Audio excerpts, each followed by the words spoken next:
Allah pada kali ini sekali lagi dapat bersama-sama untuk kita meneruskan pelajaran kita.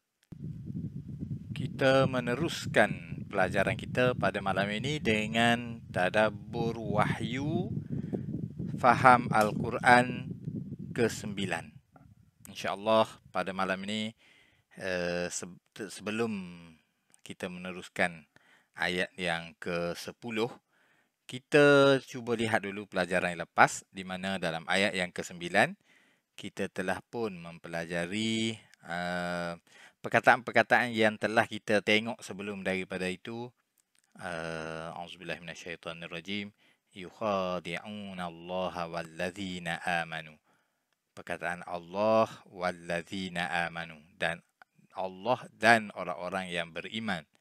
Wama, dan tidaklah mereka itu, mereka yakhda'un, menipu, illa anfusahum, kecuali diri mereka sendiri. Sendiri itu tak ada, kecuali diri mereka. Dalam bahasa Melayu kita diri mereka sendirilah.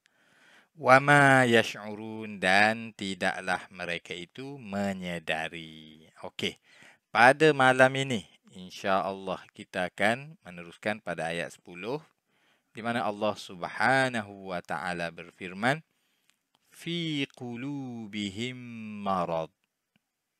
Cuba tengok perkataan yang berwarna biru. Fi qulubihim maradun. Di dalam. Fi maknanya di dalam. Yang ni kita akan jumpa sangat banyak dalam Al-Quran. Fi. Dia bermaksud dia di dalam. Fi di dalam. Qulubihim. Kita dah bincangkan qulub maknanya qalbun. Satu qalbun, banyak qulub. Di dalam hati-hati, qulubihim. Bi ni baris bawah. Hum sebenarnya dia dah jadi him. Fi qulubihim. Di dalam hati-hati mereka. Dalam hati-hati siapa dia ni? Di dalam hati orang munafik. Siapa? Orang yang mengatakan kami beriman dengan Allah dan hari akhirat, tetapi sebenarnya mereka tidak beriman. Okey, boleh rujuk pelajaran yang lepas. Fi qulubihim, di dalam hati-hati mereka, maradun. Maradun, penyakit. Ni tak pernah jumpa lagi lah perkataan ni. Pertama kali jumpa kan. Marad. Maradun ialah penyakit. Kalau maridah, sakit. Maradun, penyakit. Kalau maridun, seorang yang sakit. Okey, senang bahasa Arab ni. Tahu satu perkataan, boleh buat banyak perkataan. Saya yakin nanti sedikit masa nanti tuan-tuan dan puan-puan akan nampak macam mana bahasa Arab tu, struktur dia, dan insya-Allah dengan kita telah tahu banyak maksud-maksud ni, makna-makna perkataan ni, insya-Allah dapat membantu kita. Fi qulubihim maradun, di dalam hati-hati mereka ada penyakit lah, maradun. Fazadahumullahu marada. Fazadahum. Fazada. Di dalam perkataan fazadahumu ni ada 3 perkataan. Yang pertama, fa. Maka. Maka ni dah banyak kita jumpa. Cuma bila kita jumpa duduk dalam seketul macam ni, kita gelabah. Kita tak tahu. Dan kita takut nak, duduk mana ni? Fazada. Kalau kita pergi cari dalam kamus, perkataan fazada, insya-Allah 3 hari 3 malam tak akan jumpa. Sebabnya fazada ni dia bukannya satu perkataan. Dia fa tu maka. Zada tambah. Tapi zada ni maknanya Allah menambahlah. Fazadahumu. Jumpa pula humu. Lepas tu bila jumpa humu satu lagi, ni him, dengan hum. Lepas tu apa pula sini humu? Sebab dia nak sambung dengan ni. Fazadahumullahu. Asalnya fazadahum Allahu. Orang Arab nak baca macam mana kalau fazadahum Allahu? Orang Arab tak boleh baca. Jadi dia pun sambung fazadahumullahu. Tengok. Allah jadi hu dah. Baru ni Allah jadi ha. Yukhadi'una Allah. Tiba-tiba fazadahumullahu. Ya, sebabnya ialah kata perbuatan ni Allah yang buat.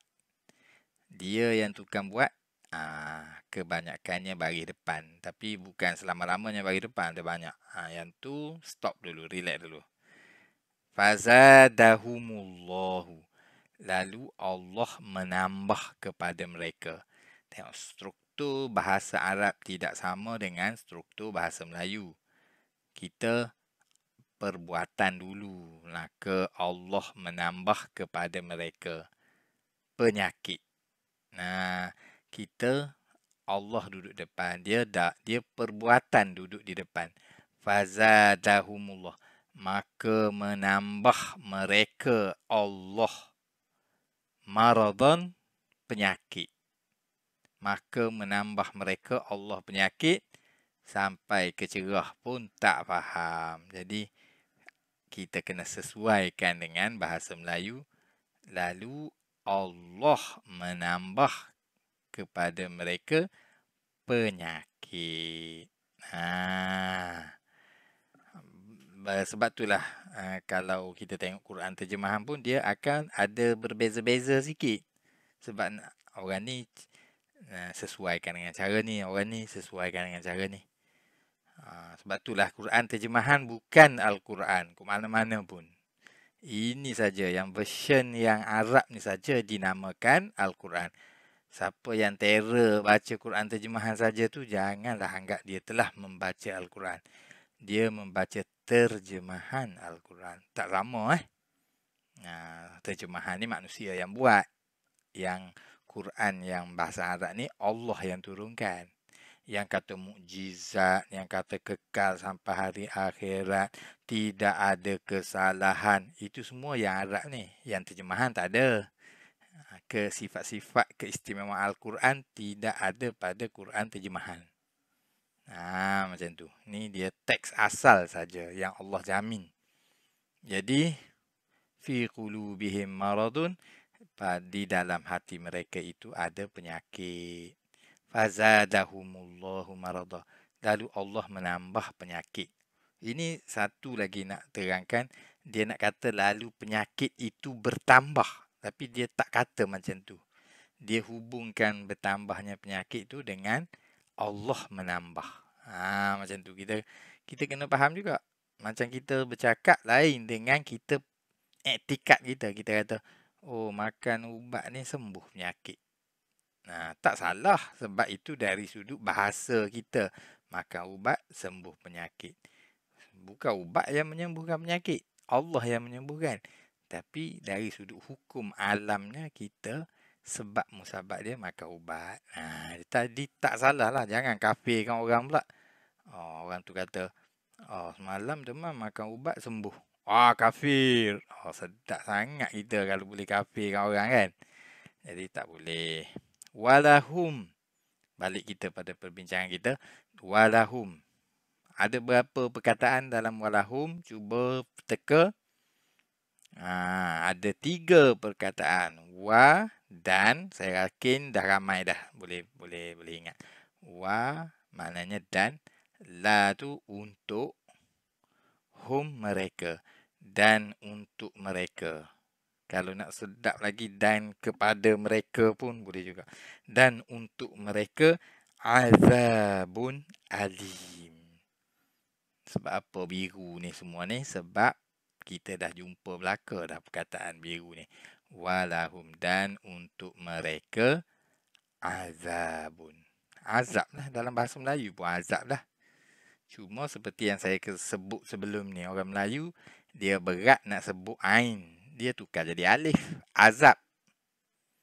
Lepas tu zal. Orang Melayu pun susah nak sebut zal. Dia tukar jadi zai. Azab. Nah, ba orang Melayu boleh sebut. Azab. Azab. Alimun. Yang pedih. Warna kuning. Sebab apa? Yang ni kurang dengar lagi. Azabun alim. Sebelum ni, Tuhan kata azabun azim. Azab yang besar. Yang ni alim. Azab yang besar tu yang berat. Ya, tapi kita terjemah azab yang pedih. Azab berat macam mana? Kita panggil pedih jugalah. Alim ni memang pedih betul. Alim iaitu sangat menyakitkan. Dia ada perkataan sangat di situ. Alim. Yang sangat menyakitkan. Ada cara dia. Susah nak buat. Macam mana nak kata sangat dalam bahasa Arab? Tak payah lagi belajar. Ingat aja alim ni maknanya sangat. Sangat pedih. Cukuplah, selesai masalah. Walahum azabun alim. Dan untuk mereka azab yang pedih. Bima dengan apa? Sebab apa biru? Sebab kita dah jumpa sebelum ni. B. Dengan ma apa? Saya dah kata. Kebanyakannya kita akan jumpa ma dalam maksud apa. Tapi semalam kita jumpa ma dalam maksud tidak. Ni maksud apa balik? Bima kanu. Dengan apa kanu. Kanu ni kita dah jumpa sebelum ni, tapi tak apa. Sebab dia tak biasa lagi. Jarang-jarang lagi saya buat kuning dulu. Kanu maknanya sebelum ini mereka. Wow ni ramai sebelum ini. Kanu sebelum ini mereka yakzibun. Membohongi, mendustakan. Ya ni dia, mereka. Wow ni ramai. Sebab itulah kanu mereka sebelum ini. Wow ni. Ikanu wow juga. Nun teman saja. Yakzibun. Asal perkataan apa dia? Buang ya dengan buang wow dengan nun tinggal kadziba. Asal dia kadziba. Asal dia kadziba. Tapi dia jadi yakzibun. Kadziba ni dia past tense. Yakzibu dia present tense. Lepas tu dia maknanya menunjukkan benda sekarang ataupun akan datang. Lepas tu macam mana nak tunjuk ni lelaki, ni ramai. Dia ramai. Jadi yakzibun. Jangan pening-pening sangat dengar. Kalau tak faham pun dengar saja. Dengar. Tapi saya rasa takkanlah tak faham kan. Dah tiap-tiap hari dah. Kalau tak faham tak apa. Esok kita terang balik. Jadi begitulah dia pelajaran kita pada hari ini. Yakzibun ni maknanya dusta, menipu. Apa dia? Mendustakan. Mereka tolak. Mereka kata ni tipu ni. Mereka tak beriman. Mereka kata mereka beriman. Mereka menipulah. Kanu yakzibun. Mereka itu menipu. Mereka menipu Rasulullah sallallahu alaihi wasallam. Dan orang menipu ni bukan menipu Nabi saja. Sepanjang zaman ada orang menipu. Kan? Tapi paling teruk menipu apa? Paling teruknya menipu dia tidak beriman. Dia kata dia beriman. Hal lain tu teruklah juga. Tapi kuranglah sikit daripada yang paling teruk ni. Okey, jadi untuk hari ini setakat itu saja yang dapat saya sampaikan untuk pelajaran kita, dan seperti biasa kita kongsikan siri tadabbur wahyu kita kepada sahabat andai dan sanak saudara kita. Bagi kepada mereka nombor 0118935652. Mudah-mudahan setiap mereka yang berminat dapat untuk melihat sedikit sebanyak memperkukuhkan kefahaman terhadap kitab suci Al-Quran. Saya sudahi dengan wabillahi taufiq wal hidayah. Wassalamualaikum warahmatullahi wabarakatuh.